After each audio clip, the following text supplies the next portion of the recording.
Boa noite a todos. Pessoal, sou o professor Eric Ribeiro. Hoje é a nossa primeira aula oficial da turma CECRN, turma pré-edital. Quem ainda não se matriculou, pode se matricular. Como eu sempre faço, eu abro as aulas grátis, as primeiras aulas grátis de todos os professores para que vocês conheçam os professores, certo? Mas ainda dá tempo de você se matricular. Então, professor está apertado, não se preocupa. Hoje vai ter aula grátis, próxima semana também, quando entrar o professor Leonardo, de LDB, o professor de português, Alcides, e o professor de ECA, Bruno Lira. As primeiras aulas de cada professor é grátis para todo mundo, tá? Então, fique à vontade. Professora, pode dar seu show e vai dar tudo certo. Sim, sim. Boa noite, amores. Tudo bem? Sejam todos muito bem-vindos. Hoje nós vamos conversar, tá, sobre os assuntos mais recorrentes aí nos editais do Rio Grande do Norte, né, na questão pedagógica. Eu baixei os últimos editais, tá, dos concursos aí da região de vocês e fazendo uma análise, né, dos materiais postados pela banca, tem a Comperv e também tem outras organizadoras, né, aí da região de vocês, e elas têm cobrado assuntos que são muito recorrentes, não só aí no Rio Grande do Norte, mas a nível Brasil, tá? Nesse levantamento, né, que foi realizado das questões e dos assuntos mais cobrados nos editais, boa noite, eu fiz uma lista com os assuntos que mais caem, tá? E dois desses assuntos eu já vou começar a conversar com vocês hoje, combinado? Sejam todos muito bem-vindos. Para quem não me conhece, eu sou a professora Marcela Lima, sou pedagoga, mestra em educação pela Universidade Federal de Pernambuco, concursada, professora universitária, professora de educação básica, e digital influencer na área de educação, no Instagram, @prof.marcela.lima, tá, gente? Então, vai ser um prazer estar com vocês nessa noite, tá? Vai ser uma noite de muito conhecimento e eu espero que vocês possam aí já estar com caneta e papel na mão para anotar todas as dicas, todas as observações, tá certo? Para que vocês possam, de fato, gabaritar aí na prova de vocês, tá bem? Contem comigo nessa jornada. Bom, gente, eu sou professora de conhecimentos pedagógicos e legislação educacional e também professora da parte de didática, tá? Ou seja, todos aqueles conteúdos pedagógicos maravilhosos, né, que a gente vê lá nos editais, eu tenho ministrado esses assuntos. Então, vamos começar a conversar primeiro sobre um assunto que é muito recorrente nas provas, e um deles é sobre projeto político-pedagógico ou proposta pedagógica, tá bom? Depois que a gente terminar essa conversa, essa discussão sobre o projeto político-pedagógico, boa noite, nós vamos conversar também sobre planejamento. Vamos refletir sobre o que é planejar, quais são os elementos necessários para que o planejamento ele aconteça, né? Vamos entender aí os níveis e dimensões do planejamento e como que esse planejamento ele impacta a nossa prática pedagógica. Tudo bem, gente? Então, vamos lá. Primeiro de tudo, eu queria, assim, conversar com vocês sobre os assuntos mais frequentes, tá? Nos editais da região de vocês. Bom, gente, projeto político-pedagógico, planejamento educacional, tá? A avaliação da aprendizagem, didática, fundamentos da educação, educação inclusiva, educação em tecnologia, são temáticas que têm sido muito recorrentes, tá certo? Pelas bancas de vocês. Então, para essa noite eu escolhi duas temáticas específicas, até porque nós só temos aí o tempo de 2 horas, tá bem? Então, a gente vai trabalhar da seguinte maneira. No primeiro momento, a gente vai trabalhar a parte teórica e, posteriormente, vamos trabalhar com a parte prática, tá certo? E essa parte prática, prof, são as questões, tá bom, meus amores? Amores, se vocês quiserem entrar em contato comigo posteriormente para tirar dúvidas, tá, sobre esse conteúdo que nós estamos conversando hoje à noite, vocês podem ter fácil acesso à minha pessoa no Instagram, @Prof. Marcela Lima, tudo bem? Sejam todos bem-vindos, para quem está chegando agora, bem-vindo, tá bem? E nós vamos agora começar a conversar um pouco mais sobre o projeto político-pedagógico, também conhecido, de acordo com a legislação, como proposta pedagógica, tá bem? Vou compartilhar rapidamente um material que eu preparei com muito carinho para vocês, tá bem? Nossa conversa hoje vai ser bem leve, vai ser uma conversa de prof para prof. Esse é o meu slogan lá no Instagram, e particularmente eu gosto bastante de dialogar diariamente com professores de todo o Brasil sobre conhecimentos pedagógicos para concurso. Bom, estou compartilhando aqui com vocês um pouquinho do que veremos hoje à noite, tudo bem? Então, vamos lá. Deixa eu melhorar aqui o slide. Vejam só. Deixa eu aumentar aqui o Zoom. Agora foi demais. Bora lá. Bom, gente, eu sou a professora Marcela, sou pedagoga, mestre em educação, funcionária pública, prof. universitária, professora de conhecimentos pedagógicos para concurso e autora de diversos livros na área de educação. No final dessa aula, eu conto um pouquinho mais sobre as minhas publicações para vocês, tá bem? Vamos começar, então, a nossa viagem pedagógica. Nós vamos agora embarcar no mundo do conhecimento, tá? Conversando um pouquinho, gente, sobre esse projeto político-pedagógico, tá bem? Então, primeiro ponto é nós entendermos conceitualmente o que é esse projeto político-pedagógico, tá certo? Então, vamos lá. Todo mundo visualiza a minha telinha? Sim. Ótimo, então vamos lá. Vejam só, gente, quando a gente conversa sobre projeto político-pedagógico ou proposta pedagógica, qual é o primeiro passo, professores? Pensar conceitualmente no que significa um projeto. Vamos parar para pensar um pouquinho. Geralmente, na virada do ano, né, ali clima de Réveillon, o que é que a gente faz? A gente geralmente escreve as nossas metas e os nossos projetos para o ano seguinte, não é verdade? Então, quando a gente escreve esses objetivos, esses projetos e essas metas, a gente está deixando claro ali quais são as nossas intenções, né, para o ano vindouro, para que algo aconteça, não é verdade? Da mesma forma, num projeto. No nosso caso, o projeto político-pedagógico. Então, o que é esse projeto? Primeiro que esse projeto, gente, ele está repleto de intencionalidade. Então, o PPP ele é um documento que revela um desejo, uma intenção de fazer ou de realizar algo. Em síntese, profs, é a partir do projeto político-pedagógico que nós sabemos quais são as principais ações a serem desenvolvidas na escola, certo? Vamos falar sobre a caracterização desse PPP já, tá bom? Bom, já aprendemos conceitualmente o que é um projeto. Já nós vamos entender que esse projeto ele tem duas grandes dimensões. Quais são, prof? A dimensão política e a dimensão pedagógica. Tem uma autora chamada Ilma Passos Veiga e também o próprio Saviani, Demirval Saviani, eles vão dizer que o PPP ele tem duas grandes dimensões, tá? O primeiro é a dimensão política e depois a dimensão pedagógica.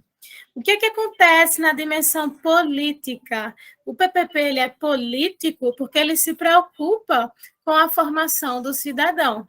Está lá na nossa LDB, na Constituição Federal, que uma das funções sociais da educação é formar o sujeito para atuar diretamente, né, no mercado de trabalho, né, formar um sujeito crítico, pensante e atuante, não é verdade?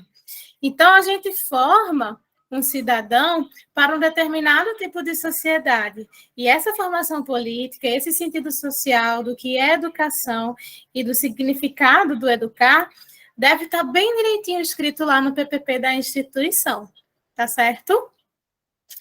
A gente não pode parar apenas na dimensão política, na verdade. A gente precisa seguir para a dimensão pedagógica.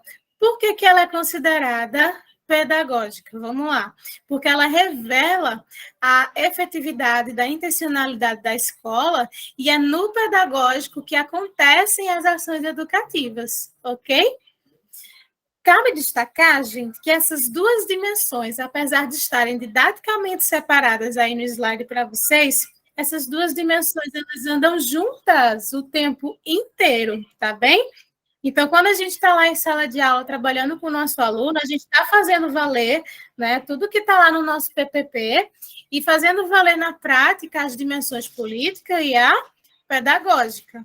Então, não esqueçam aí dessas duas dimensões, tá certo? Bom, depois que a gente sabe conceitualmente o que é esse projeto político-pedagógico, vocês vão precisar agora entender quais são as características desse PPP, tá certo? Então, primeiro ponto, lembrar que esse projeto político-pedagógico ou proposta pedagógica Licença, é um professora. documento... Professora, licença, tem como colocar o slide em tela cheia, porque está minúsculo. Oi, Aí- linda. Olha, eu não consigo fazer isso nesse momento, porque não está aparecendo para mim, tá? Tá aqui. Para mim, está aparecendo como se fosse tela cheia, tá? Deixa eu só tentar dar um zoom aqui para não ficar tão pequeno para vocês. Bom, gente, se tiverem alguma dúvida, eu peço que guardem para o final, tá certo? Para não interromper aqui o raciocínio. Vamos lá. Falei conceitualmente sobre o que significa o PPP. Agora eu quero convidar vocês para a gente pensar junto nessas características do PPP, tá certo? Então, primeiro ponto, ele é construído e vivenciado por todos os envolvidos na escola. O que é que isso quer dizer? Que ele é fruto de um trabalho coletivo. Então, anotem aí a primeira característica do PPP. Ele é fruto de um trabalho coletivo, bem como ele também é construído e vivenciado por todos os envolvidos na escola, certo? Segundo ponto, é um documento da escola que revela para a gente uma ação intencional. O que é isso? Nesse documento estão todos os objetivos que a instituição espera alcançar, tá? Eu costumo dizer que toda prática pedagógica ela é intencional. Então, não há prática pedagógica neutra, tá? E esses objetivos, essas intencionalidades estão diretamente expressos aí no PPP, tá bem? Se vocês desejarem anotar, anotem aí a observação. Observação número 1, tá? O projeto político-pedagógico expressa a identidade da escola.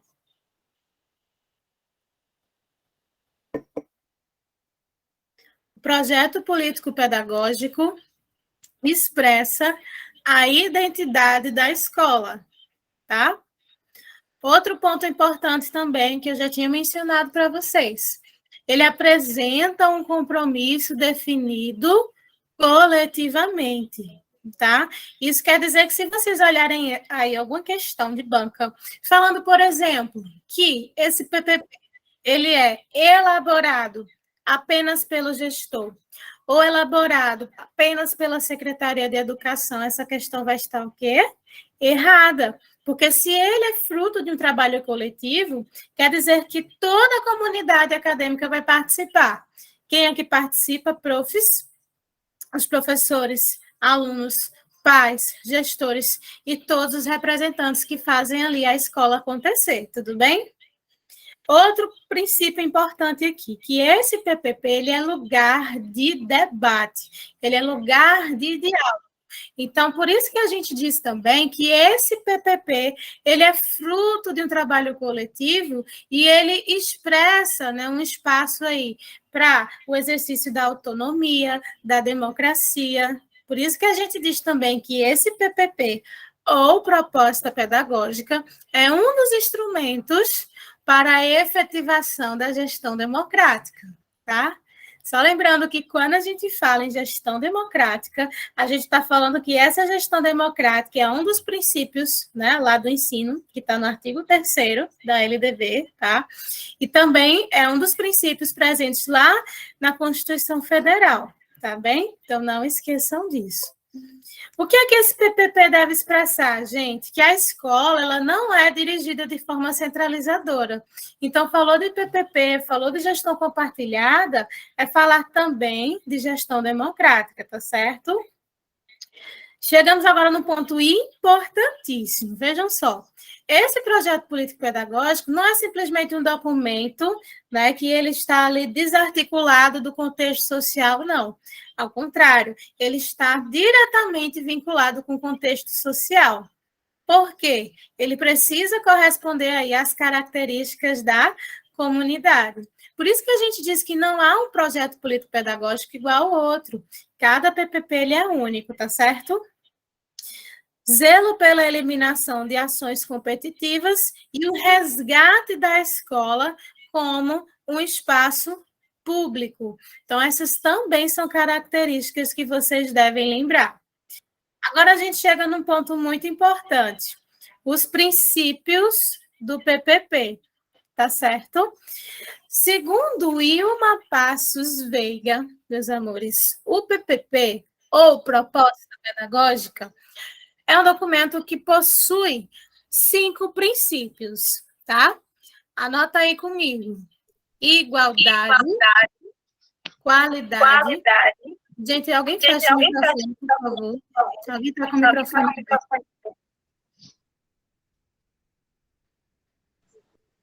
Vamos lá. Igualdade, qualidade, liberdade, gestão democrática e valorização do magistério.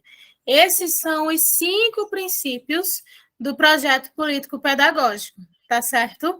Então, lembrem-se desses 5 princípios. Igualdade de condições para o acesso e permanência. O que é que esse princípio está dizendo para a gente? Ele está dizendo assim, olha, professor, não basta apenas dar condições para que esse aluno ele acesse a escola, que ele realize sua matrícula. É preciso dar condições para que esse aluno permaneça na instituição, tá? E esse é um dos grandes desafios hoje. Gestão democrática, como eu tinha dito para vocês, esse é um princípio consagrado lá na Constituição Federal. Nossa Constituição Federal, só lembrando, ela data de 1988, né? É uma Constituição que revela, na época, um contexto de redemocratização brasileiro. Então, esse debate sobre a gestão democrática é bem forte também dentro da Constituição e da Lei de Diretrizes e Bases, e também dentro das próprias diretrizes curriculares nacionais para a educação básica, tá bem? A questão da liberdade também é muito importante. E valorização do magistério. Quando a gente fala sobre valorização do magistério, a gente está falando aí de vários fatores que andam junto com ele. Exemplo, a questão da formação do professor, a formação inicial e continuada, as questões salariais também, tudo isso aí envolve a valorização do magistério. Recapitulando, quantos princípios nós temos para o PPP? São 5, tá? Igualdade, qualidade, liberdade, valorização do magistério e a gestão democrática. Tudo bem? Gente, outro ponto importantíssimo, tá? Quando a gente fala sobre o projeto político-pedagógico ou proposta pedagógica, é importante vocês lembrarem que esse conteúdo, ele dialoga diretamente com a legislação educacional. Qual é a legislação educacional que a gente toma hoje como maior referência dentro da área de educação? É a Lei de Diretrizes e Bases, a nossa LDB. Então, o que é que essa lei que legisla, né, sobre as diretrizes e bases da educação nacional fala sobre essa proposta pedagógica? Vamos pensar junto? Vejam só. Os artigos 12, 13 e 14 da LDB vão fazer uma menção explícita a essa proposta pedagógica. Vamos entender um pouquinho. No artigo 12, gente, a gente encontra quais são as responsabilidades das instituições de ensino, tá? Dos estabelecimentos de ensino. No conjunto dessas responsabilidades, uma delas é elaborar e executar a proposta pedagógica, tá certo? Então, coletivamente, todos os membros da comunidade escolar devem sentar juntos e pensar no texto coletivo desse PPP, tá certo? Outro ponto importante, lá no artigo 13, a gente encontra os atributos, as atribuições dos professores, tá? Uma dessas atribuições é participar da elaboração da proposta pedagógica da escola, tá bem? Ponto importantíssimo. Então, vejam aí como a gente tem um diálogo claro, né? Entre PPP e a legislação. E o artigo 14, prof, da LDB? O artigo 14, gente, ele vem para falar sobre esse princípio aí da gestão democrática. O artigo 14 vai dizer para a gente que esse PPP, ou proposta pedagógica, é um dos instrumentos para a efetivação da gestão democrática. Combinado? Então, sobre projeto político-pedagógico, o que é importante vocês lembrarem? Que ele é um documento norteador da escola, que ele traduz a identidade escolar, que é regido por princípios. Outra coisa também, que ele traduz uma flexibilidade, tá? Como assim, prof? Exemplo. Esse projeto político-pedagógico, ele é elaborado apenas uma vez e fica engavetado para sempre lá na gaveta da direção ou da gestão escolar? Não, né? O correto é que esse projeto político-pedagógico ele seja constantemente revisado, né? E que esse projeto ele seja de ciência de todos que fazem parte da escola. Então, sempre que chega um professor novo na minha equipe, eu sempre oriento a leitura da proposta pedagógica da instituição, que é um ponto muito importante, tá certo? Por quê? Porque o PPP, gente, ou proposta pedagógica, é um guia de orientações aí para tudo que acontece dentro do espaço escolar, tá bem? Deixa eu fazer aqui uma pergunta para vocês. Vocês conseguem, tentem responder aqui no chat, por favor. Vocês conseguem estabelecer uma relação entre proposta pedagógica e base nacional comum curricular? Como que vocês enxergam essa relação? É muito importante a gente pensar nisso também, tá? Porque as bancas hoje, elas exploram questões dessa forma, trazendo sempre relações entre os conteúdos, tá certo? Então, vejam só para a gente lembrar um pouquinho. A Base Nacional Comum Curricular, ela foi um documento aí homologado, aprovado do finalzinho de 2017, início de 2018, tá? E quando essa BNCC ela foi aprovada, o que aconteceu? Ela trouxe um conjunto, né, de novidades. Ela trouxe temáticas muito importantes, tá? Para a área de educação. As propostas pedagógicas devem estar alinhadas com as diretrizes da BNCC. Exatamente. O que a gente tem hoje na BNCC? A BNCC hoje ela propõe um trabalho baseado em competências e em habilidades. Quantas competências nós temos lá na BNCC? Temos 10 grandes competências gerais, tá? E uma dessas competências gerais é a questão da argumentação, outra competência é o autocuidado, outra competência está ali ligada ao debate da educação e da tecnologia. Então, vejam só, temáticas que antes eram silenciadas na escola, após a aprovação da BNCC, elas passaram a ser postas mais em evidência. Vamos pensar junto? Lá na nossa época de estudante, na educação básica, era recorrente o debate sobre educação emocional, sobre educação em tecnologia, sobre educação em sustentabilidade? Não tanto, né? Mas após a aprovação da BNCC, todas essas temáticas ficaram muito mais em evidência. E o que é que coube ao projeto político-pedagógico? acompanhar todas essas temáticas. Então, hoje é interessante que a gente tenha no PPP sessões que explorem temáticas como educação e tecnologia, educação e diversidade, tá? Educação inclusiva.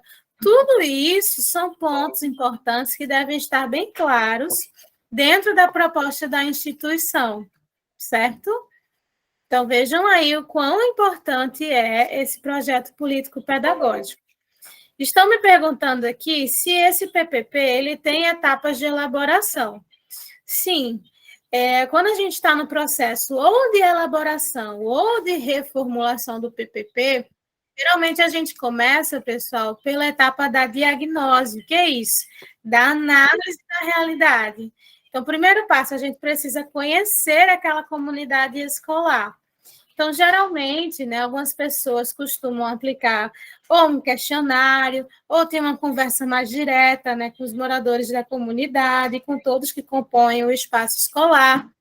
Feito essa diagnose inicial, a gente vai para o chamado marco referencial e conceitual, que é quando a gente começa a construir, teoricamente, o que é que vai alicerçar o nosso trabalho na escola.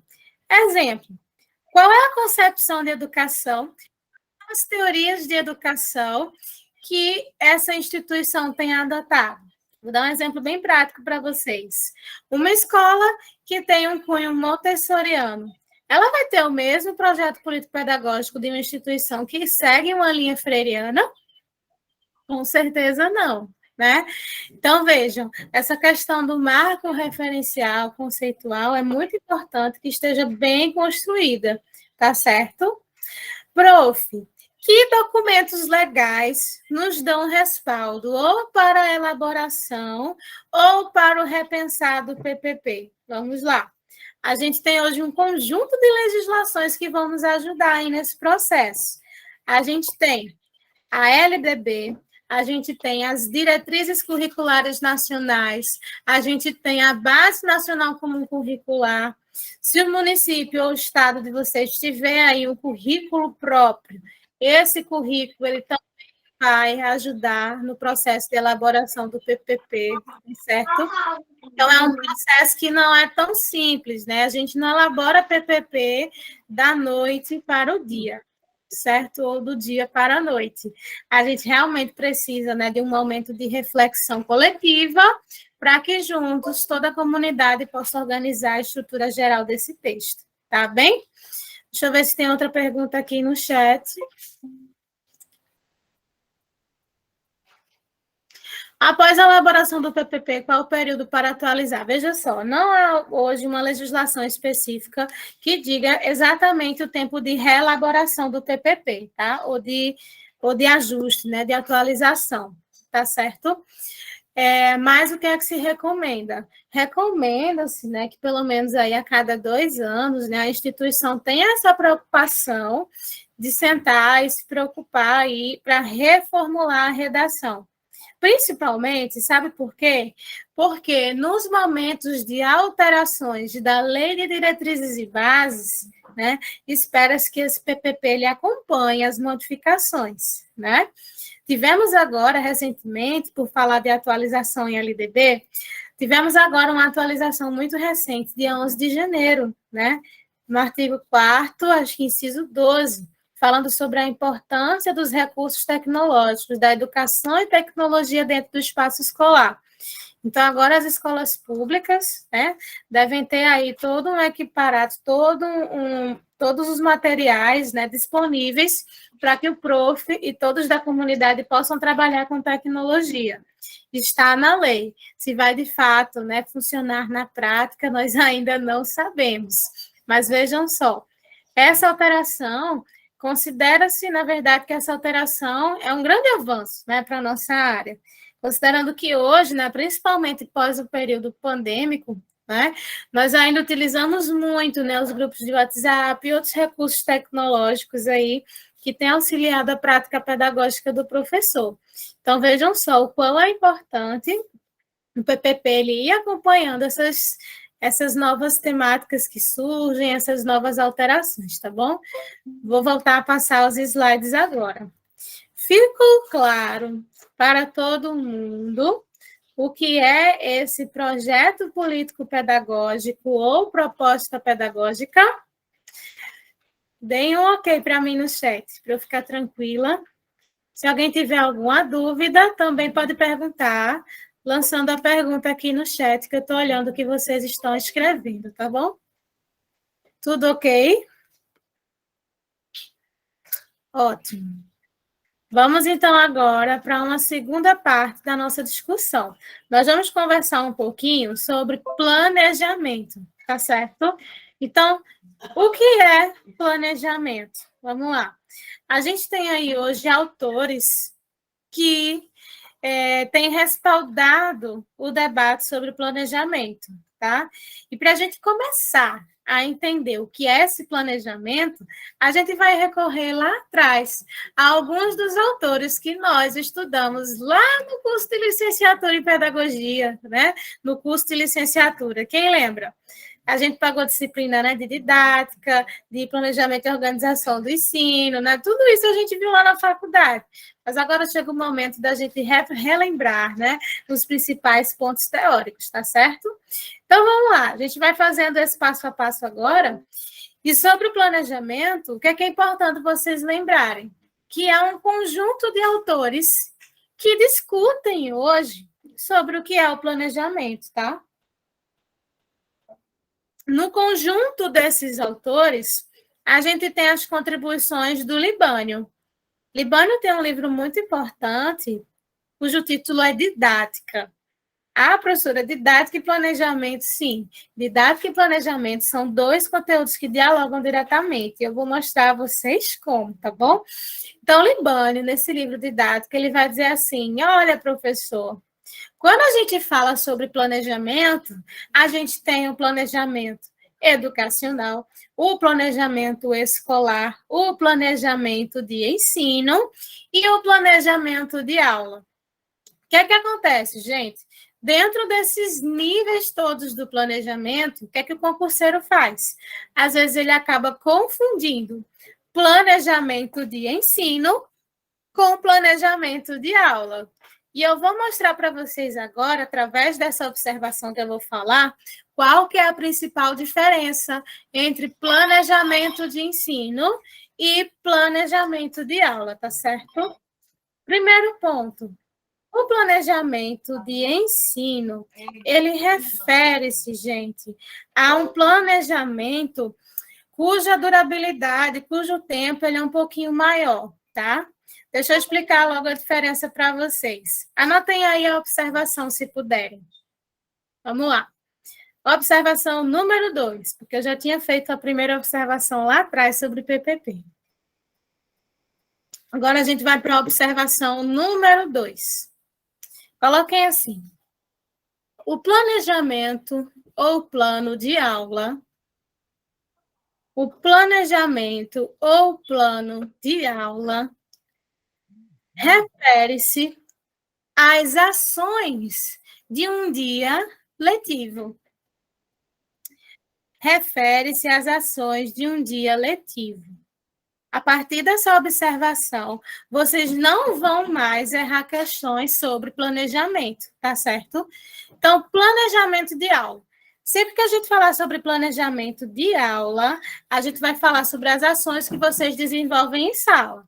Como assim, prof? Antes de entrar em sala de aula, vocês certamente já sabem todo o trabalho que vão desenvolver. Mesmo que a gente não tenha feito esse planejamento por escrito, mas a gente já sabe intencionalmente quais serão as atividades que serão feitas ali junto com os alunos, não é verdade? Mas é muito bom a gente esquematizar e escrever, né? Tudo que a gente pensou ali para a aula. Por isso que a gente fala também dos elementos do planejamento de aula. Sim, Libânio, ele é muito citado nas aulas. Posso repetir sim a observação. Eu falei para vocês que o planejamento ou plano de aula, ele reflete aí as ações que acontecem em um dia letivo. Então, resumindo, tudo que vocês fazem em sala de aula, né, em um turno ou dois, está expresso nesse planejamento, tá? Então, essa é a diferença básica entre o planejamento de aula e o planejamento de ensino. Vamos para um exemplo prático? Planejamento e plano de ensino. Vamos agora para o plano de ensino. Sim, planejamento de ensino. Bora lá. Eu expliquei sobre o planejamento de aula, agora a gente vai entender planejamento de ensino. Vamos imaginar a seguinte situação. Você está em sala de aula, terminou a aula, está aí saindo, né, da sala de aula e encontra o teu coordenador. E o teu coordenador pedagógico diz assim: professor, por favor, poderia me entregar o seu planejamento de ensino para o primeiro bimestre? Percebem que o recorte temporal é maior? Então, quando a gente entrega o planejamento das ações que a gente vai desenvolver em um bimestre ou em um semestre, a gente está entregando o quê? Um planejamento de aula ou de ensino? A gente está entregando de ensino. Deu para diferenciar? Coloquei um ok para mim aqui no chat. Isso. O planejamento de ensino é tipo um planejamento semestral ou bimestral, tá bom? Para vocês não confundirem, tomem sempre como referência o planejamento de aula. Como é que vocês vão saber? O de aula, ele reflete as ações que serão realizadas em um dia letivo, tá bem? Essa é a principal diferença, tá bom? Prof, o planejamento escolar. Vamos entender sobre o planejamento escolar. Qual foi o primeiro assunto que a gente começou a conversar hoje à noite? A gente conversou sobre proposta pedagógica ou PPP, não é verdade? O PPP, ele é um exemplo claro do planejamento escolar. Todo mundo acompanhou até aqui? O planejamento escolar, o que é que a gente encontra nesse planejamento escolar? Todas as informações sobre a cultura organizacional da escola, tá? Então, se a gente tem aí qualquer dúvida sobre o funcionamento, sobre as teorias pedagógicas que orientam, sobre como os alunos devem ser avaliados, como que é a jornada pedagógica, tudo, questão de currículo, tudo isso deve estar posto no planejamento escolar. Certo? Então, não confundam planejamento ou plano escolar de ensino e de aula. O que é que as bancas fazem? Elas misturam as características desses três planejamentos, tá bem? O que é que eu quero que vocês entendam? É como se a gente tivesse uma pirâmide, uma hierarquia. Como assim, profs? Vamos parar para pensar junto. A gente teria aí no topo o planejamento escolar, depois o de ensino e depois o plano de aula. Apesar deles estarem didaticamente separados, esses três vão estar sempre conversando entre si. Porque, vejam, se eu trabalho em uma instituição que segue uma linha montessoriana, faz sentido eu trazer uma prática pedagógica extremamente tradicional? Não, né? Eu tenho que trazer uma prática pedagógica que esteja aí alinhada com os objetivos da instituição. Quais são as características do planejamento escolar? Bem, o planejamento escolar, ele segue ali as características do PPP, como eu já tinha dito para vocês. E nós acabamos de ver, né, lá no início da aula, as características do PPP. Vamos relembrar? Ele é flexível, fruto de um trabalho coletivo e expressa a identidade da escola. Essas são as características gerais de um planejamento escolar, tá bem? Então, não confundam. Vamos lá. Agora eu quero chegar num dos planejamentos mais cobrados pelas bancas. Desses aí, qual que é a banca mais cobra? Geralmente é o planejamento de aula, tá? Em concurso para professor cai bastante essa discussão sobre planejamento de aula. Então, vamos juntos lembrar quais são os elementos desse planejamento docente? Quem topa? Coloca um sim aqui no chat para saber que vocês estão prestando atenção, que ninguém dormiu. Vamos lá. Vamos chegar junto agora nos elementos do planejamento. Vejam só. Sempre que a gente vai para a sala de aula, a gente exerce uma prática pedagógica que é intencional, tá certo? Onde é que a gente encontra essa intencionalidade? Nos objetivos. Não é verdade? Então, quando a gente escreve o nosso plano de aula, a gente começa por onde? Geralmente a gente tem uma temática, né? Lá para a aula, e a partir disso eu vou pensar nos meus objetivos. O que é o objetivo? É o que eu quero que o meu aluno aprenda ao final daquele dia letivo, não é? Quais são as habilidades que eu quero que o meu aluno construa cotidianamente, tá? Então, isso é posto lá nos objetivos que eu quero alcançar. Metodologia. O que é a metodologia? São os caminhos, os processos para que o ensino aconteça. Eu tenho certeza que cada professor que está aqui, com certeza tem uma metodologia diferente. Com certeza tem uma forma diferente de planejar e de fazer a educação acontecer. Então, para a gente planejar, a gente precisa de objetivo, a gente precisa de metodologia e a gente precisa de quê também? A gente precisa dos conteúdos. A gente precisa saber quais são os conteúdos que estão sendo trabalhados. E entendam que esses conteúdos estão diretamente ligados com a metodologia e também com os objetivos. Certo? Ficou claro para todo mundo? O que é que eu preciso também para fazer a aula acontecer? Além dos objetivos, da metodologia e dos conteúdos, eu também preciso dos recursos. O que são os recursos? É tudo que eu utilizo para fazer a aula acontecer. Exemplo, Semana do Carnaval está chegando e eu propus uma sequência didática para trabalhar a história do Carnaval, a cultura de Pernambuco, ou elementos que compõem aí essa data comemorativa. Então, eu fiz uma sequência com os meus alunos e elenquei uma lista de materiais que serão necessários para trabalhar a temática Carnaval. Então, quando eu trago a lista desses recursos, desses materiais, eu estou aí também trazendo um dos elementos desse planejamento, tá? Para finalizar, o que é que a gente precisa pôr no nosso planejamento? Como que os alunos serão avaliados? Concordam? Como é que a gente avalia o estudante hoje? Para a gente entrar nesse debate sobre avaliação, a gente tem que pensar conceitualmente o que é que significa o ato de avaliar. Todo mundo concorda? Então, vamos lá. Para a gente entender o que é avaliar hoje, a gente vai precisar relembrar de alguns autores do campo da educação que falam sobre avaliação. Um exemplo bem clássico, vou anotar aqui para vocês o nome desse autor que fala sobre avaliação da aprendizagem. Com certeza vocês já devem ter ouvido falar, é o Cipriano Carlos Lucchesi, tá? Então, Lucchesi vai dizer assim, olha, professor, avaliar a aprendizagem é, na verdade, observar. Para a gente avaliar algo, a gente sempre parte de uma observação, tá certo? Então, a observação é um dos principais pontos para que a avaliação aconteça. Agora, não é uma observação alheia ao acaso, é uma observação que é baseada em critérios, tá certo? Outro ponto importante que o Lucchesi vai falar sobre o avaliar, ele vai dizer assim, olha, professor, quando você avalia, você também está emitindo um juízo de valor. Já ouviram essa expressão, juízo de valor? Quando a gente fala juízo de valor, vamos para exemplo prático.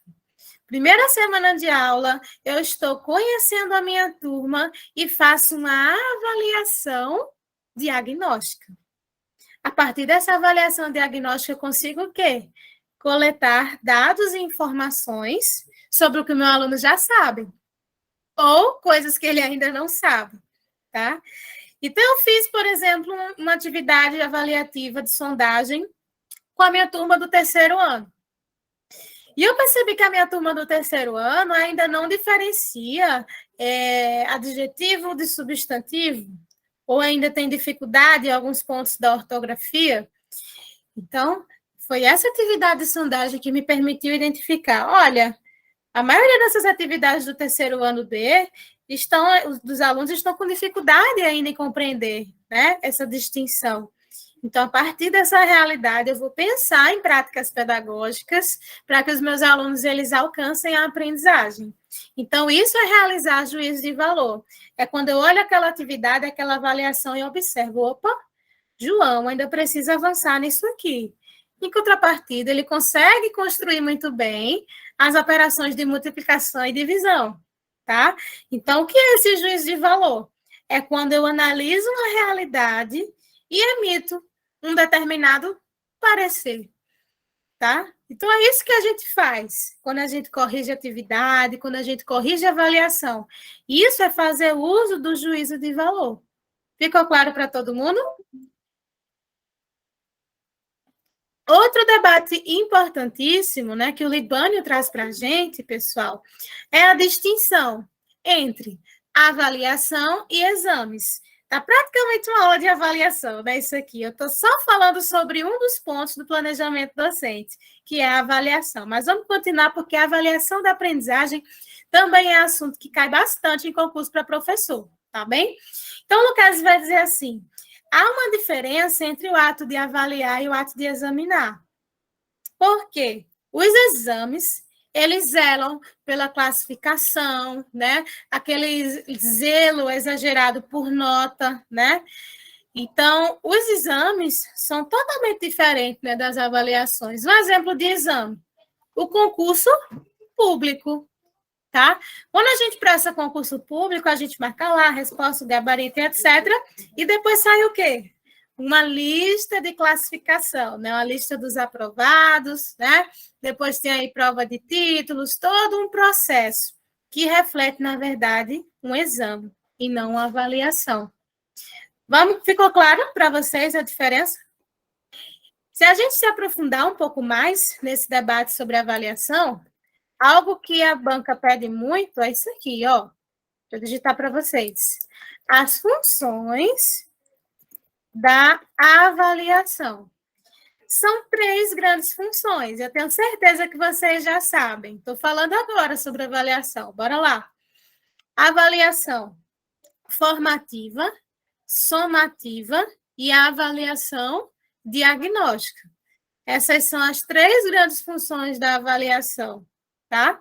Qual vai ser a diferença? Bora lá. A avaliação diagnóstica, ela geralmente acontece no início do processo, tá? A avaliação formativa é aquela que acontece ao longo. É uma avaliação que segue uma perspectiva qualitativa, é uma avaliação que permite ao estudante, ao professor, acompanhar todas as aprendizagens mais de perto, tá bom? Ela segue uma perspectiva qualitativa. Já a somativa, ela geralmente acontece no fim do processo e segue uma perspectiva somativa, tá bem? É quando a gente faz um único exercício avaliativo e atribui só uma nota ao aluno no final do bimestre ou do período. E isso é seguir a função somativa, tá bem? Posso sim repetir. São quantas as funções? São 3. Diagnóstica, formativa e somativa. Tem tudo isso bem explicadinho lá nos destaques do meu Instagram, tá? Vocês podem ir lá ver depois, se tiverem qualquer dúvida, a gente bate um papinho pelo direct. Diagnóstica, formativa e somativa, essas 3, tá bem? Então, o que é avaliar a aprendizagem? É ter a oportunidade, né, de observar quais foram as aprendizagens que foram construídas ou não pelo estudante. E Lucchesi vai dizer que geralmente a gente faz isso de forma qualitativa, acompanhando o desenvolvimento do aluno ao longo do processo. E é isso que tem lá na nossa LDB. Ó, LDB, artigo 24. Lá no artigo 24 da LDB, a gente vai encontrar que essa avaliação da aprendizagem que acontece na educação básica, ela deve ser processual ou formativa, tá? Com prevalência dos aspectos qualitativos sobre os quantitativos. Então, se vocês virem aí, às vezes, alguma questão sobre a avaliação da aprendizagem, dizendo que a LDB faz uma defesa da função somativa, por exemplo, essa questão vai estar errada, porque lá no artigo 24 a gente encontra que essa avaliação ela acontece com prevalência dos aspectos qualitativos sobre os quantitativos. Todo mundo entendeu essas diferenças? Então, vejam, eu fiz aqui toda uma exposição para a gente entender apenas um dos elementos do planejamento de ensino e também o do planejamento de aula, tá bem? Então, são esses pontos que vocês precisam lembrar. Continuando a nossa conversa sobre planejamento, eu quero que vocês lembrem, no momento da prova, sobre os autores que falam sobre planejamento. Então, a gente tem aí o Vasconcelos e também o Libânio. Esses dois autores vão trazer para a gente, conceitualmente, o que é um planejamento. Então, vamos ver o que é que Vasconcelos diz. Vasconcelos vai dizer para a gente que o planejamento é um processo de reflexão, de tomada de decisão. E não é verdade, gente? Quando a gente geralmente, né, pelo menos eu tenho o hábito, lá dia de domingo, eu sento no final do dia e planejo toda a minha semana. Então, ali eu passo a refletir quais serão as decisões e as ações que eu vou tomar ali ao longo da semana, né? Só para ilustrar, para ficar mais fácil. Então, para Vasconcelos, o planejamento é processo de reflexão, de tomada de decisão, tá? Libânio vai dizer o seguinte, que o planejamento é um processo de sistematização e organização das ações do professor. É um instrumento da racionalização do trabalho pedagógico, que vai articular a atividade escolar com os conteúdos do contexto social. Então, vejam aí, ele vai dizer que o planejamento, ele auxilia aí nas ações do docente, nas ações do professor. E esse planejamento é um instrumento para que se efetive todo o trabalho pedagógico. Então, em síntese, são esses os conceitos sobre planejamento, tá bem? Vamos prosseguir. Olha, e aqui eu trago em tela os elementos do planejamento, só para a gente lembrar. Lembram? Objetivo, metodologia, conteúdos, recursos e também avaliação. Tá certo? Então, só relembrando um pouquinho sobre cada um deles, a gente tem aí, os objetivos, eles podem ser gerais ou específicos, e esses objetivos, eles vão trazer as intencionalidades específicas da prática pedagógica. Ou seja, o que é que eu espero desse meu aluno? O que é que eu quero que esse meu aluno ele construa? Né? Ao final de um dia letivo, ao final de um bimestre, tá bem? Depois a gente tem a metodologia, né, que são os caminhos para se concretizar o ensino. E aí a gente tem também os conteúdos, tá? A gente tem aí os conteúdos. Tem um autor chamado Antonin Zabala, que vai trazer uma classificação dos conteúdos, ou tipologia dos conteúdos. E aí ele vai dizer para a gente que há 4 classificações, 4 conteúdos. Os conceituais, os factuais, os procedimentais e os atitudinais. Tem bancas como a Sebrasp e a FGV que gostam de explorar esses pontos, tá? A banca de vocês, especificamente, eu não encontrei uma questão que falasse sobre a tipologia dos conteúdos. Mas, como estamos preparando vocês, não só para concursos do Rio Grande do Norte, mas para concursos aí a todo o Nordeste, Brasil, né? Vamos pensar grande e bonito, tá? Que a gente precisa pensar, né, de forma geral, né? Se a gente está falando sobre o conteúdo como um dos elementos do planejamento, é importante que vocês entendam que dentro desses conteúdos há também uma tipologia, tá? Isso, Nilmara. No plano de ensino, a gente também tem metodologia, recurso e avaliação. Sim, temos. Temos essa estrutura, tá, gente? Tanto para o plano de ensino, como para o plano de aula, tá? Todos eles seguem objetivo, metodologia, tá? E avaliação, e os recursos, tá bem? Entendam que esse planejamento, ele precisa estar bem amarradinho, bem redondinho, tá? Para que a gente tenha aí uma prática pedagógica de qualidade, tá? Vamos lá? Vejam só. Em relação aos recursos, né? Aquele exemplo que eu já tinha dado para vocês. A gente tem aí papel, lápis, livros, é tudo que eu utilizo para fazer uma aula acontecer. O que é que eu estou utilizando com vocês hoje de recurso? Os slides, né? Estou utilizando aqui notebook, celular, ring light e tudo mais, e a ficha de exercícios. Então, esses são os materiais que eu estou utilizando com vocês, tá? Referências. Quais são as nossas referências de trabalho hoje? Vamos lá. Quais foram os autores que a gente mencionou aqui, para facilitar a vida de vocês? A gente falou sobre projeto político-pedagógico, que foi que eu citei para entender PPP? A Ilma Passos Veiga, foi? Para entender sobre planejamento, eu falei do Vasconcelos e também do Libânio, né? Então, vejam que a gente sempre vai estar recorrendo a um conjunto de autores, tá bem?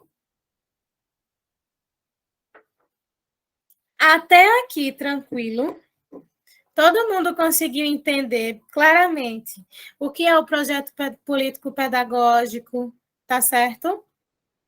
Vou falar rapidamente, tá certo? Sobre a tipologia dos conteúdos. Vejam só, quem fala dessa classificação, dessa tipologia dos conteúdos, é um autor chamado Antony Zabala, no livro A Prática Educativa, Como Ensinar.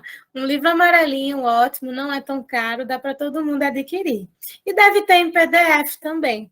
Então, ele vai falar que há conteúdos atitudinais, conceituais, factuais e procedimentais. A gente trabalha muito com os conteúdos conceituais, né? O próprio nome já diz, quando a gente está trabalhando um conceito, né? Algo que mexa bem ali com a epistemologia, né? Com o conhecimento, a gente está trabalhando um conteúdo conceitual, tá? Quando eu trago, por exemplo, o conceito do que é meio ambiente, do que é sustentabilidade, quando eu trago o conceito para o meu aluno, eu estou trabalhando um conteúdo conceitual, tá? Agora, quando eu estou trabalhando, por exemplo, atividades que levem o meu aluno a pensar mais no campo do procedimento, no campo da ação, aí a gente está falando de conteúdos procedimentais ou atitudinais, tá? É bem tranquilo esse debate, tá bom, Aline? Só para esclarecer a tua dúvida. Tá bem? Gente, outro ponto que eu quero conversar com vocês. Vamos agora para a fichinha de questões, tá? Eu vou parar aqui essa apresentação e a gente vai agora para a parte prática, né, gente? Porque o que seria um concurseiro sem a prática das questões, tá? Alguém aqui está estudando para concurso pela primeira vez? Alguém está estudando para concurso pela primeira vez? Sinaliza com um sim aí para mim no chat, por favor. Quem está estudando para concurso pela primeira vez. Bom, para estudar para concurso não tem muito segredo, tá, gente? Primeiro a gente tem que fazer essa relação teoria e prática, tá bem? Se a gente não recorre à prática das questões, a gente vai ficar aí um pouquinho perdido. Provavelmente a banca de vocês será a FUNCERN ou alguma outra banca, sei lá, como o FGV, mas estejam preparados para a banca aí da região, tá? Então, pensando nisso, eu trouxe uma fichinha de questões com questões da FUNCERN, tá? Que é aí do Rio Grande do Norte, da região de vocês, e a gente vai entender um pouquinho como essa banca trabalha, tá bom? Aí vocês perguntam, prof, diariamente eu só vou resolver questões da FUNCERN? Não, vocês também podem, com o PERV também, exatamente. Vocês podem também recorrer a outras bancas, tá certo? Então, como é que vocês podem fazer para ter diariamente essa prática de questões? Existe um site chamado Que Concursos, conhecem? Existe também um chamado PCI Concursos. No Que Concursos, vocês podem... Não, no Que Concursos, vocês podem praticar questões diárias, tá certo? Então, vocês podem responder aí mais ou menos 10 questões gratuitas por dia. Então, olha só, se vocês respondem 10 questões gratuitas por dia, o teu rendimento vai ou não melhorar no dia da prova, até o dia da prova? Com certeza, tá certo? Então, não tem muito segredo, é teoria e prática e dar conta de todos os conteúdos do edital. O concurseiro hoje não precisa ser bom somente na parte pedagógica, né? Tem que ser bom também na língua portuguesa, né? No raciocínio lógico, se tiver, na matemática, se teu edital pedir, tá? Então, o edital, gente, ele é o teu guia. E quando a gente não tem edital ainda, a gente vai atrás de provas anteriores, tá certo? Para a gente ver mais ou menos como que o conteúdo foi trabalhado, tá certo? Mas vamos lá. É simples. É simples, né? É só realmente ter uma rotina de estudo. Vamos lá. Agora a gente vai para a principal parte, que é a prática das questões. Vamos lá? Ó, estou compartilhando aqui com vocês. Vejam só. A questão número 1 é uma questão sobre projeto político-pedagógico. Vamos acompanhar juntos? Banca FUNCERN, tá? Diz assim. O docente precisa deixar de ser um repetidor de receitas para empreender projetos pedagógicos, com simulações de problemas aproximados da realidade que desafiem os alunos a serem criativos, autônomos e críticos. Deve desencadear atividades que gerem capacidade produtiva e instiguem o espírito de investigação. Ao planejar ações que demandam o raciocínio lógico, deve-se ter a sensibilidade de provocar uma reflexão ética, o diálogo, o espírito de grupo e a plena vivência da cidadania consciente. Esse é um autor chamado Beres, tá? A citação retrata bem que almejar a formação do cidadão exige o quê? Um planejamento sério e o compromisso efetivo com a sensibilidade, o diálogo e o espírito de grupo. Nessa perspectiva, o planejamento requer o uso de... Então, vamos lá, vamos analisar. Vamos ver o que diz aqui a letra A. Registros formais que demonstrem com clareza os objetivos almejados, bem como as estratégias de trabalho. B. Registros informais, que não demonstrem com clareza os objetivos almejados, nem as estratégias de trabalho. C. Registros informais do acompanhamento do processo de aprendizagem e os instrumentos de avaliação. D. Registros formais de instrumentos de trabalho que sejam de fácil compreensão e acesso para os discentes. Se a prova de vocês fosse hoje, o que é que vocês marcariam aí para mim? Escrevam aqui no chat para eu poder acompanhar o que vocês marcariam hoje no gabarito. Bora lá? Muito bem. Letra A é a nossa resposta. Por quê? Vejam só. Quando a gente estava lá estudando sobre planejamento, a gente falou muito o quê? Sobre objetivo, sobre intencionalidade. Lembram disso? Lembram-se também que eu citei para vocês que o PPP ele também é um exemplo claro desse planejamento, mais especificamente planejamento escolar. Então, para que a gente tenha um planejamento bem estruturado, um planejamento sério, a gente vai precisar o quê? Partir de uma realidade.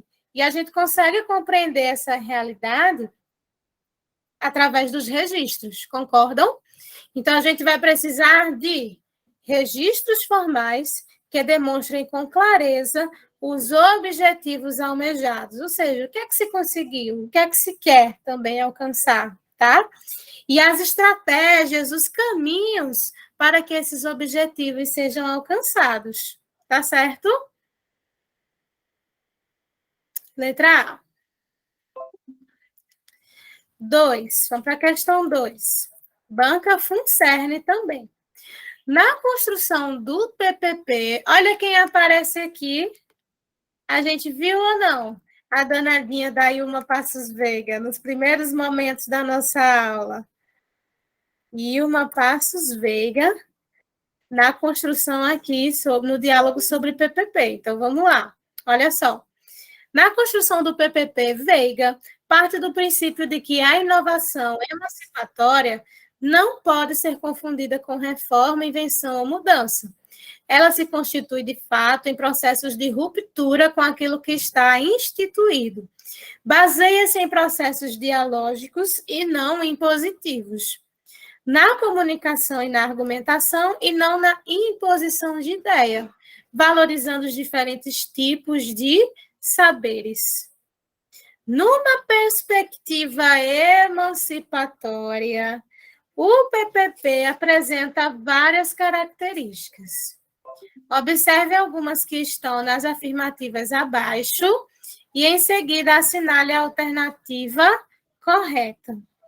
Aí a gente vai analisar item por item. Vamos lá? Item 1. O PPP está voltado para a inclusão.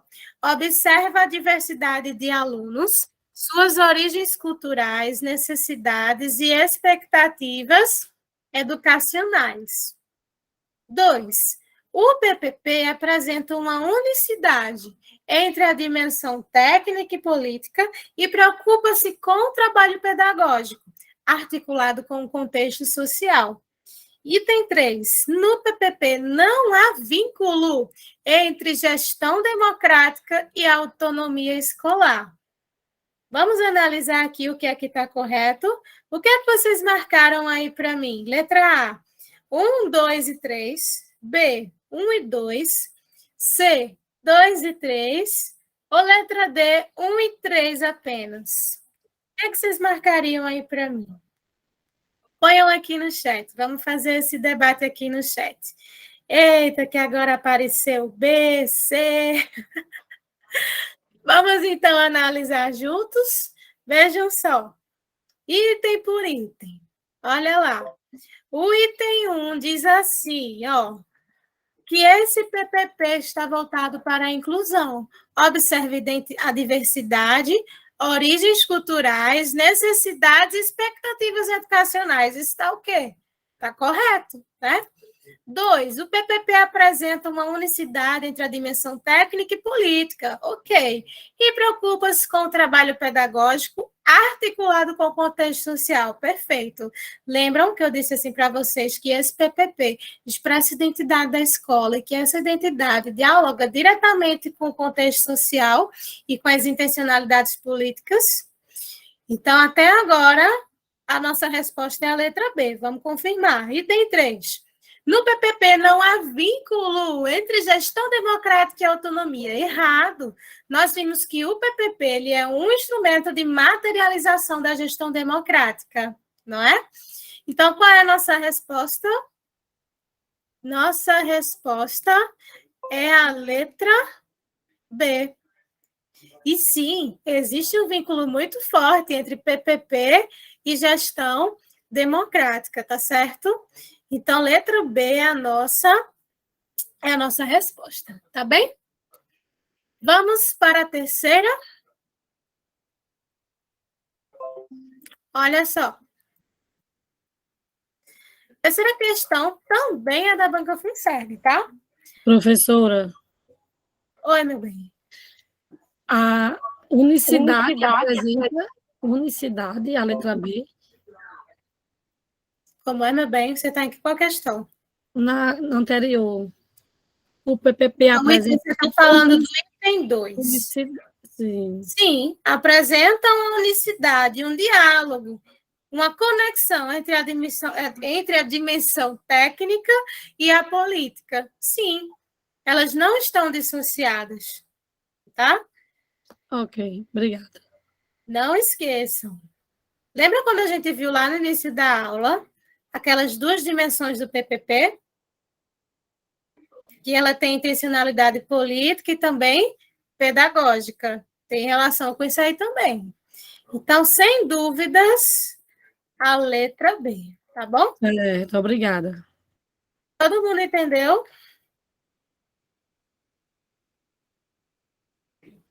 Bora lá. Vamos para a terceira, não é isso? Isso, terceira questão. Ó, a terceira diz assim: Orientando-se pelas concepções defendidas no PPP, é imprescindível que o conteúdo acadêmico curricular para a educação profissional e tecnológica ofertada ao IFRN. Aí aqui ele traz uma questão mais específica, né? Mas percebam que ele está falando do vínculo que há entre proposta pedagógica ou projeto político-pedagógico e o currículo, tá? Porque ele está falando aqui também de conteúdo acadêmico curricular. Então, bora lá. Letra A. Esteja associado e integrado à temática do trabalho, na perspectiva de formação humana integral, constituindo-se nos fundamentos das ações da educação, da cultura, da ciência e da tecnologia. B. Esteja associado e integrado à realidade individual dos sujeitos, assegurando-lhes maior inserção no mundo laboral. C. Seja mediado pela construção de um raciocínio uniforme, elegendo como principal valor do trabalho a instrumentalidade para o sucesso. Ou letra D. Seja mediado pela qualificação profissional, associando-se ao desenvolvimento de competências básicas, na perspectiva da multiprocessualidade e instrumentalidade do trabalho. Essa questão é muito específica, né? Ela pega um trecho específico lá do PPP do IFRN e pede para a gente explorar. O que é que vocês marcariam? Coloquem aqui no chat. Oficialmente, letra A. Muito bem. O que é que diz a letra A? Bora lá. Esteja associado e integrado à temática trabalho, porque a gente está falando de quê? De educação profissional e tecnológica, na perspectiva da formação humana integral, constituindo-se nos fundamentos das ações da educação, cultura, ciência e tecnologia. Perfeito. Anotem aí uma observaçãozinha sobre o que é essa formação humana integral.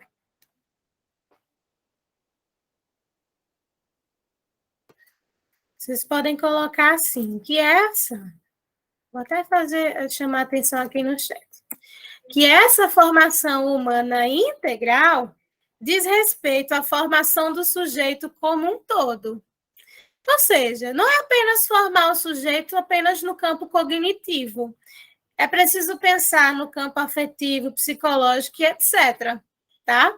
Então, hoje, muito dos currículos e dos projetos políticos pedagógicos falam, né, dessa defesa aí da formação integral do sujeito. Presta atenção, porque formação integral é diferente de formação em tempo integral. Tá? Qual é a diferença? Quando a gente fala de formação em tempo integral, a gente está falando de tempo cronológico mesmo, da jornada, do tempo que o sujeito passa na instituição. Se você hoje é professor de uma escola integral, você não passa ali o dia inteiro, o tempo todo, geralmente 7 horas de jornada escolar. Então, falar de tempo integral é falar de jornada, de tempo. Falar de formação integral é falar da formação do sujeito como um todo, tá certo? Agora, eu posso ter muito bem, da educação exclusiva, é isso. Eu posso ter muito bem uma instituição que ela é integral, de jornada integral, mas que também se preocupa em ofertar, em trabalhar uma educação integral, em formar o sujeito como um todo, entenderam? Da mesma forma, eu posso ter uma instituição de jornada parcial, mas que se preocupe em ofertar uma educação integral, tá bem? Então, cuidado com esses termos, tá bem? Formação humana integral e formação humana em tempo integral.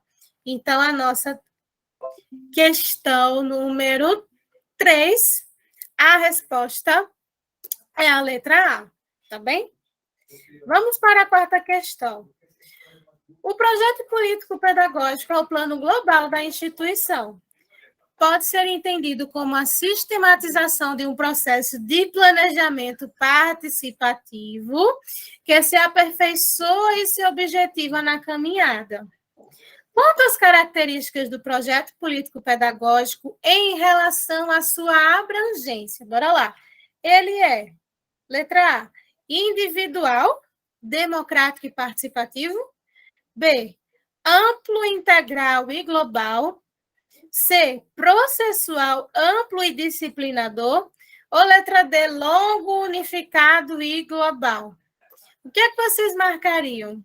A, B, C ou D? Contem aí para mim aqui no chat.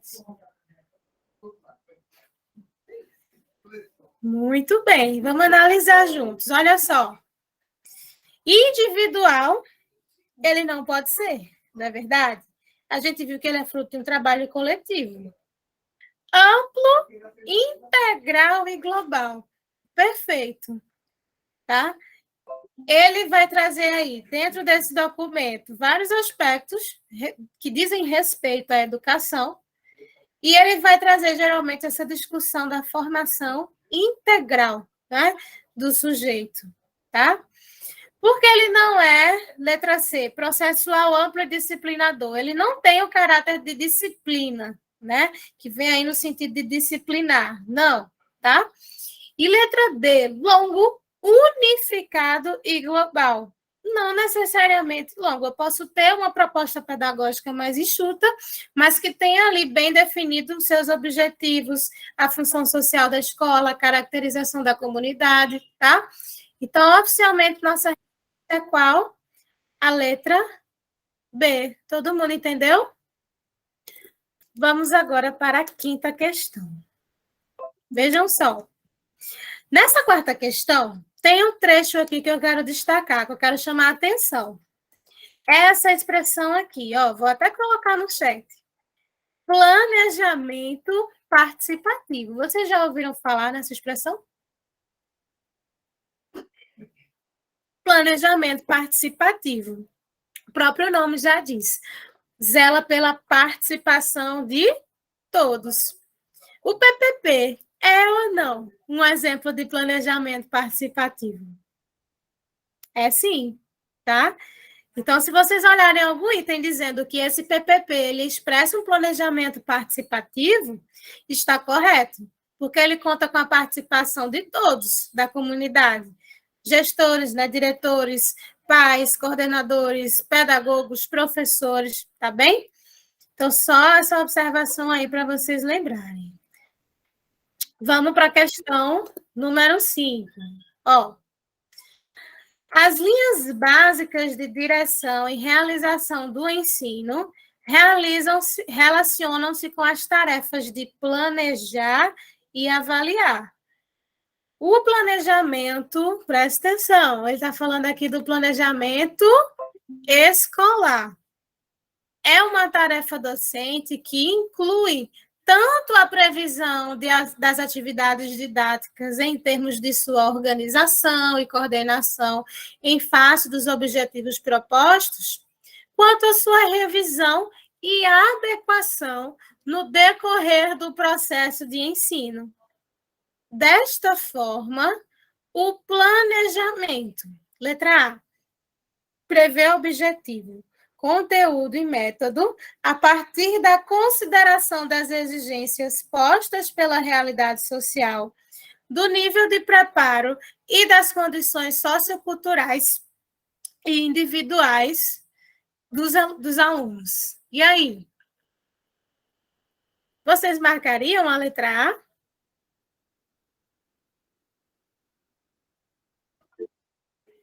Ninguém marcaria a letra A, gente? Não é possível? Olha só o que ela diz. O planejamento, gente, a gente viu lá as características, né? Ele prevê objetivo, conteúdo e método também, a partir da consideração das exigências postas pela realidade, o nível de preparo e condições socioculturais dos indivíduos e individuais dos alunos. Perfeito. Tá? Quando a gente está falando sobre esse planejamento, a gente está falando que ele tem que ter intencionalidade, tem que ter objetivo, tem que ter tudo isso. E tem que considerar principalmente o quê? A gente planeja para quem? A gente planeja para uma determinada realidade. Então, a gente vai ter que olhar o nível das condições socioculturais e também do público, né, que a gente está atendendo ali na comunidade. Então, oficialmente, letra A, tá? Vamos ver aqui o que diz a letra B. Está dizendo que é um processo assistemático e automático. Errado, né? No planejamento, a gente tem toda uma sistematização, né? Para que a prática pedagógica aconteça de forma mais prudente, né?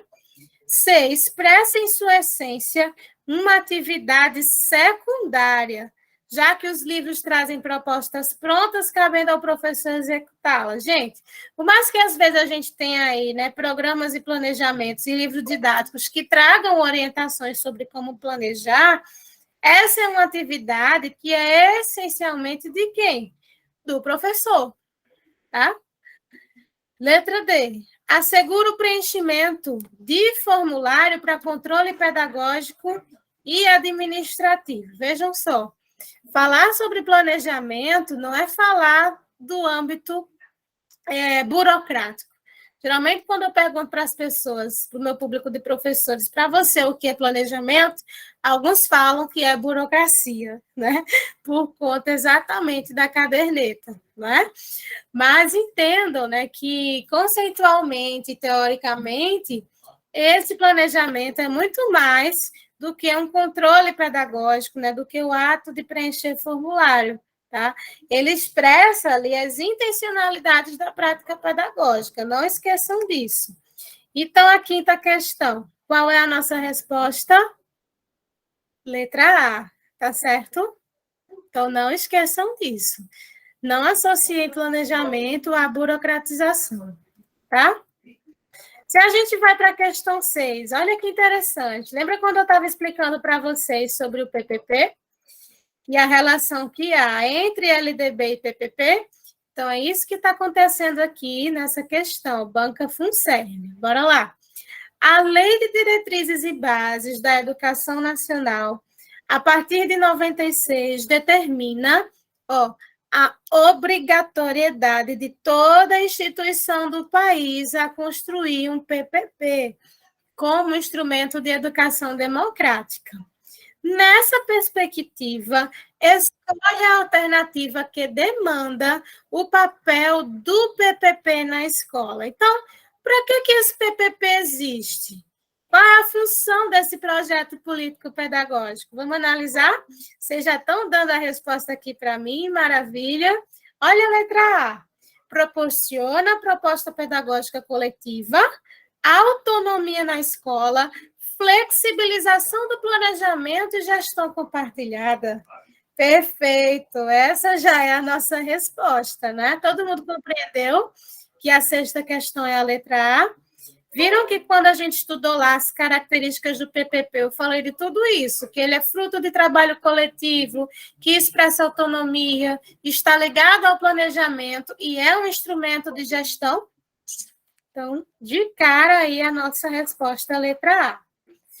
Olha as outras alternativas. Determina a elaboração compartilhada de decisão financeira? Errado. Proporciona a autoridade dos gestores? Errado. Porque se a gente está falando de uma gestão compartilhada e de democracia, a gente deixa cair por terra aí o autoritarismo. Tá? D. Desenvolve ações que determinam o processo de avaliação para locomoção acadêmica e responsabilidades individuais dos educandos. Nada a ver, né? Então, concluímos aí sexta questão, letra A. Vamos para mais uma questão da Banca FUNCERN, dessa vez para a função de professor do 1º ao 5º. Então, vamos ver como é que essa banca trabalha. Aqui, qual foi o artigo da LDB que ela tomou por base? Os artigos 3º e também o artigo 14. Lembram que quando eu estava explicando lá na parte teórica que é importante que a gente faça essa relação entre temas educacionais e pedagógicos com legislação? E eu citei para vocês os artigos 12, 13 e 14, para vocês entenderem o que é a proposta pedagógica. Olha só, essa questão traz isso bem direitinho, bora lá. A Lei de Diretrizes e Bases referenda à gestão democrática entre os principais princípios da educação brasileira. No artigo 14, o tema encontra-se detalhado.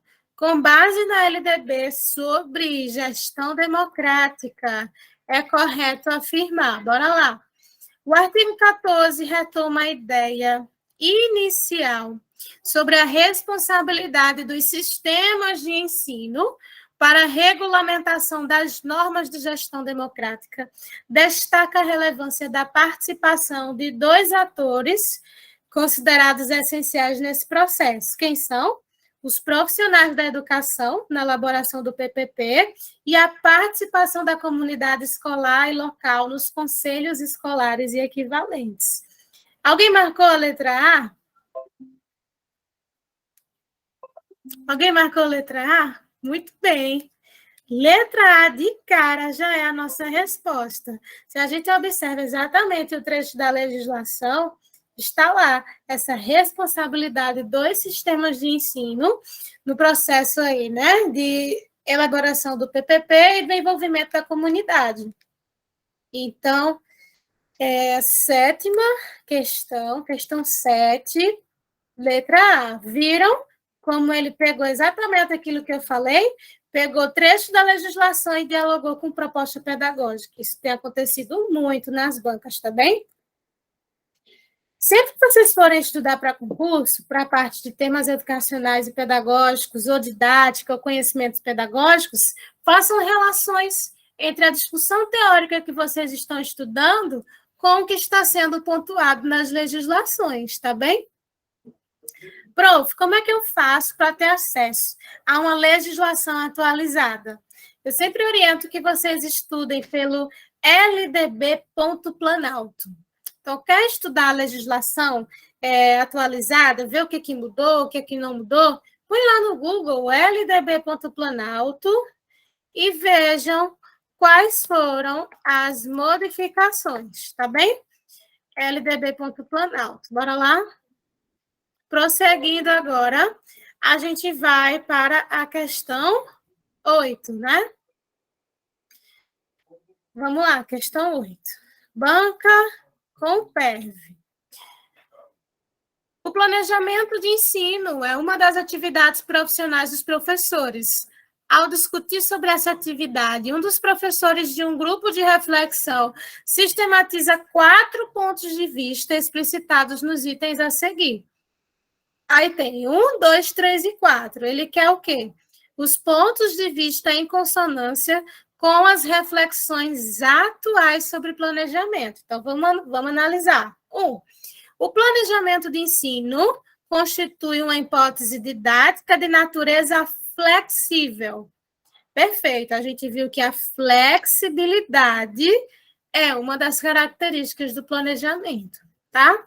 Então, o item 1 está certinho. 2. O planejamento de ensino supõe a definição inicial dos conteúdos para, então, serem estabelecidos os objetivos. E aí, gente, o que é que a gente estabelece primeiro no processo de planejamento? A gente estabelece primeiro os conteúdos ou os objetivos?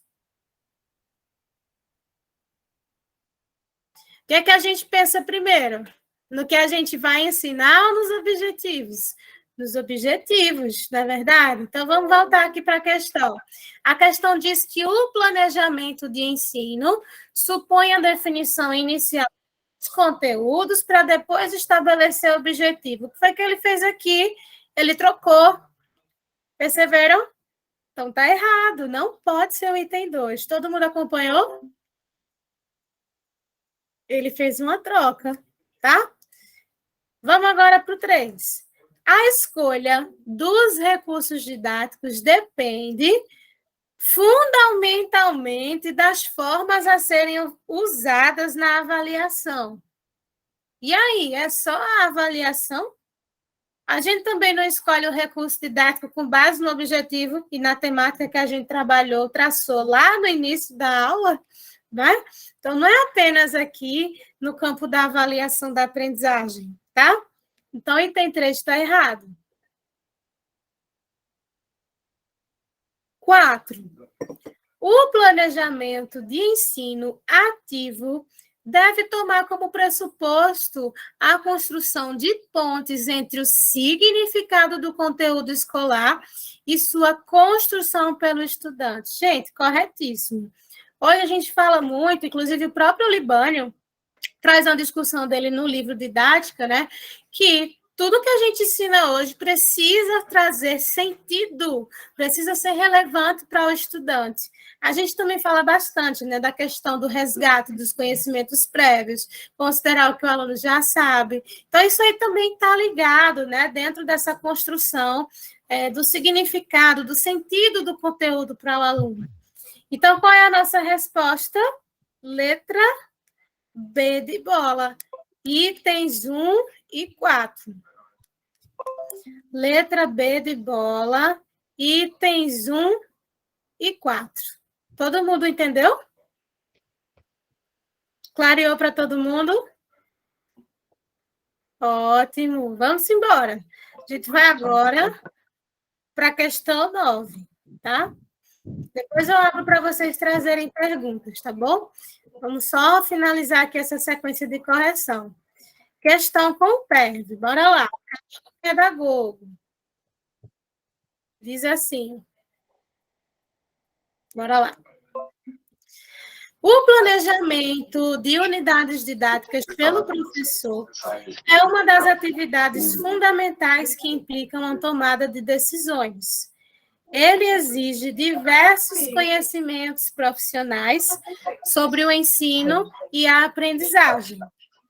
Nesse tipo de planejamento, letra A, ele está falando de quê? Do planejamento do prof, não é? Letra A, os conteúdos selecionados e organizados permitem definir os objetivos gerais? B, a metodologia deve possibilitar a organização e a sequenciação, presta atenção, organização e sequenciação de atividades e tarefas estruturadas, considerando as experiências e os interesses dos estudantes de forma flexível. C, a unidade didática deve ser estruturada numa sequência de atividades independentes. Ou D, os procedimentos de avaliação devem ser usados de forma contínua, privilegiando a dimensão quantitativa da avaliação. O que é que vocês marcariam se a prova de vocês fosse hoje? Na questão 9, bora lá. Estamos acabando. Letra B. Lembram quando a gente resgatou lá atrás as características do planejamento? A gente viu que, bora lá, exatamente o que está aqui na letra B. A metodologia deve possibilitar a organização e sequenciação de atividades estruturadas, considerando as experiências e os interesses dos estudantes de forma flexível. A gente viu também que uma das características do planejamento é a flexibilidade, tá? Todo mundo compreendeu por que é a letra B? Coloquem aqui um sim, por favor, no chat. Bora lá, questão 10. No plano de aula, é revelada uma relação entre concepções de aprendizagem do professor. Ele é um instrumento destinado a orientar as decisões didáticas para facilitar a aprendizagem dos estudantes. Considere as afirmações a seguir relativas a esse plano. 1. Os conteúdos, a adequação do ritmo e o feedback aos estudantes são decisões a serem tomadas, respectivamente, antes das aulas, durante as aulas e depois delas. 2. Numa perspectiva da didática sociocrítica, cada aula deve ser planejada de forma independente das outras. 3. As atividades de aprendizagem a serem desenvolvidas representam o núcleo estratégico e metodológico do planejamento. 4. Cada aula deve ser planejada para garantir nela a aprendizagem e o domínio de um conceito definido nos objetivos. Aí ele quer o quê? O que está correto. Bora lá, o que é que vocês marcariam aí? Letra A, 2 e 4. B, 1 e 4. C, 2 e 3. Ou letra D, 1 e 3. Coloquem aqui no chat as opiniões e já já a gente vai para a análise.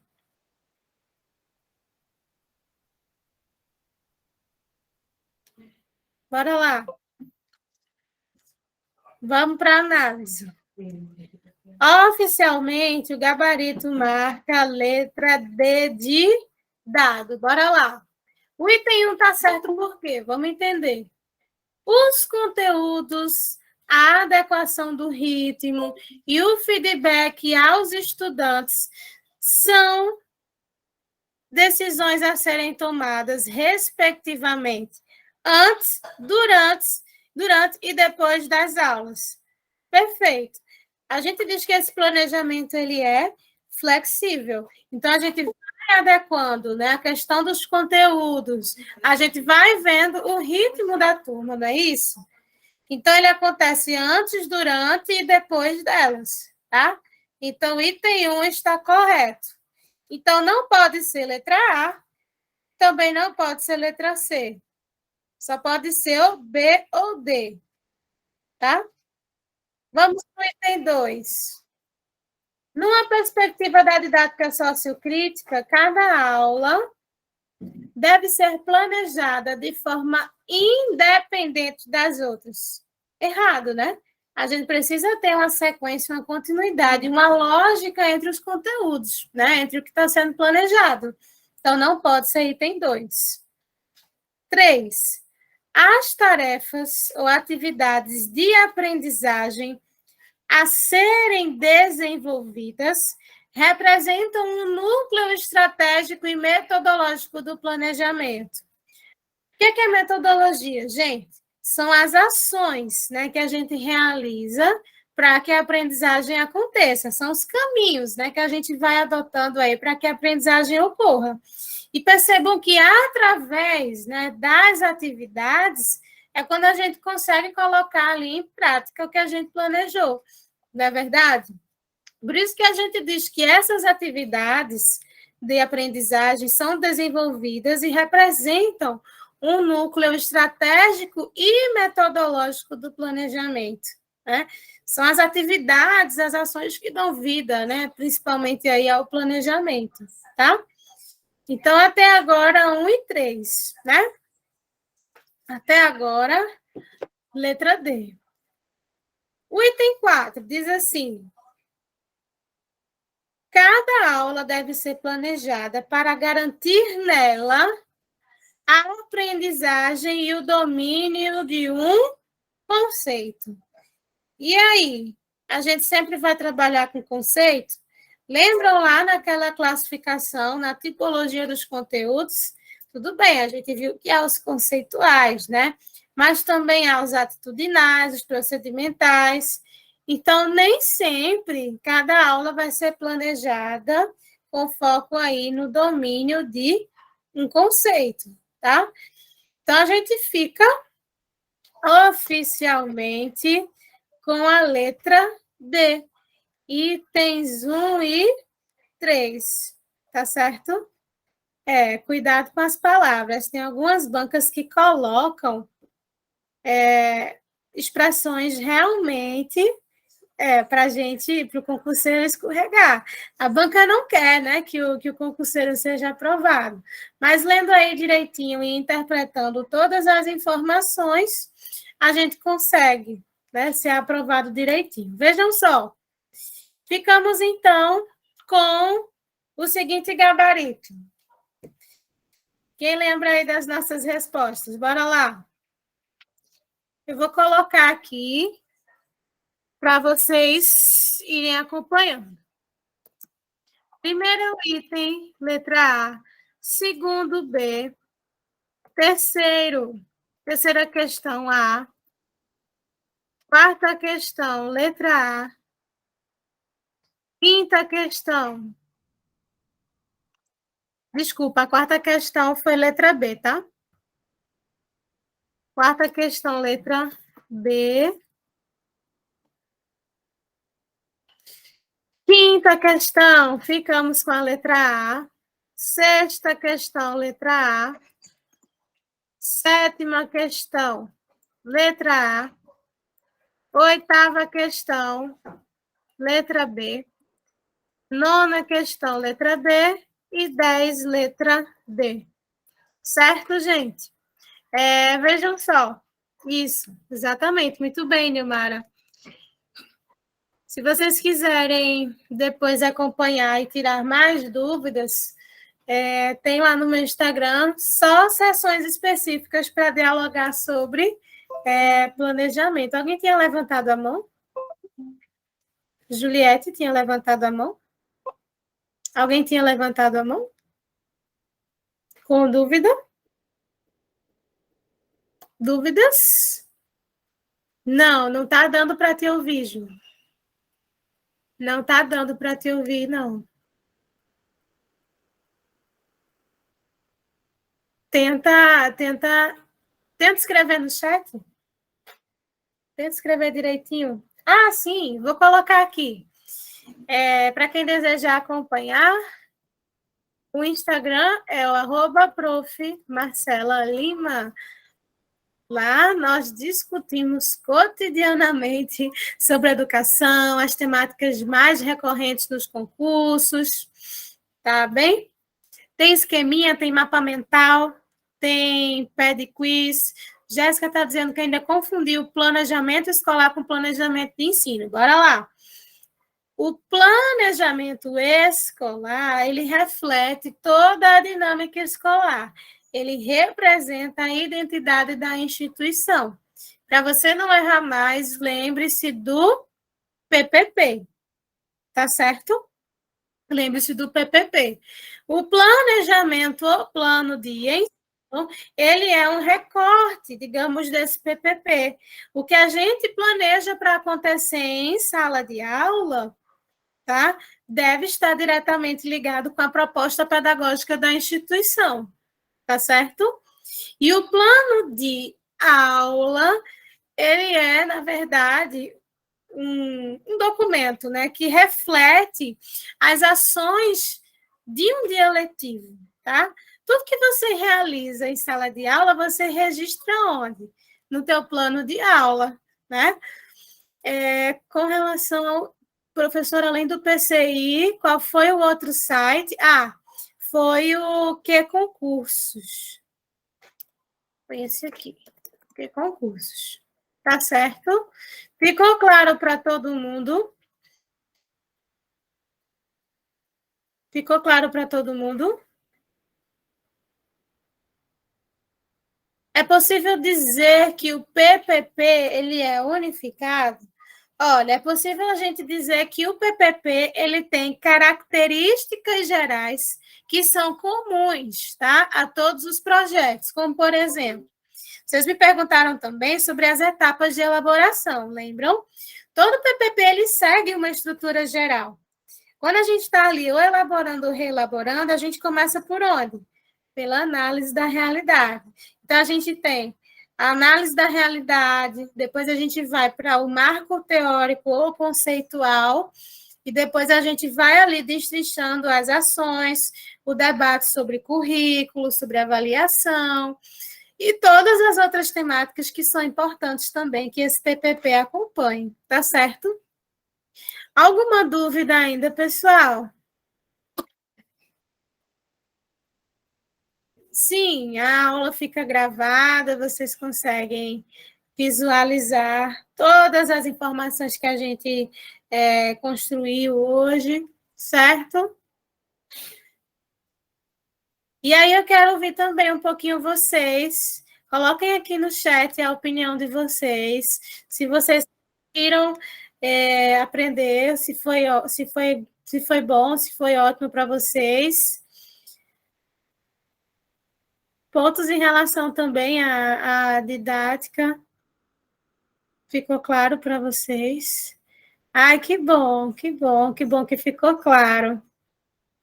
Maravilha, Bom, espero encontrar todos vocês diariamente comigo lá na rede social. E olha, gente, sigam as nossas redes sociais, sigam, né, o Instagram do nosso curso, sigam também, né, o meu Instagram, se desejarem.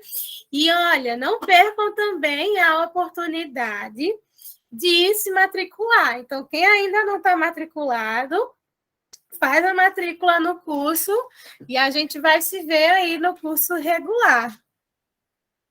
Tá bem? A gente tem, sim, uma síntese da aula de hoje, tá certo? Foi enviado para vocês também uma síntese geral escrita com tudo que a gente conversou hoje à noite, com o debate inicial sobre PPP, conceitualmente, o que ele é, os princípios, o que ele representa, o diálogo entre PPP e a legislação, tá tudo lá no arquivo, tá bem? São as mesmas informações que eu pus aqui nos slides para vocês, tá bem? Agora lá está mais detalhado, né? Eu trago uma discussão teórica mais consolidada para vocês, tá bom? Como atividade de casa, não esqueçam de praticar diariamente as questões, tá bem? Excelente noite, excelente final de semana, e a gente se encontra, né? No nosso próximo encontro, provavelmente, acredito, sim, será nas sextas-feiras, tá bem? Excelente final de semana, boa noite, aproveitem para estudar, cheiro no coração e venham cá comigo lá no Insta, @prof. Marcela Lima, e também no Instagram do curso, tá bem? Tchau, tchau, boa noite, espero que tenha sido uma noite proveitosa e repleta de aprendizagens.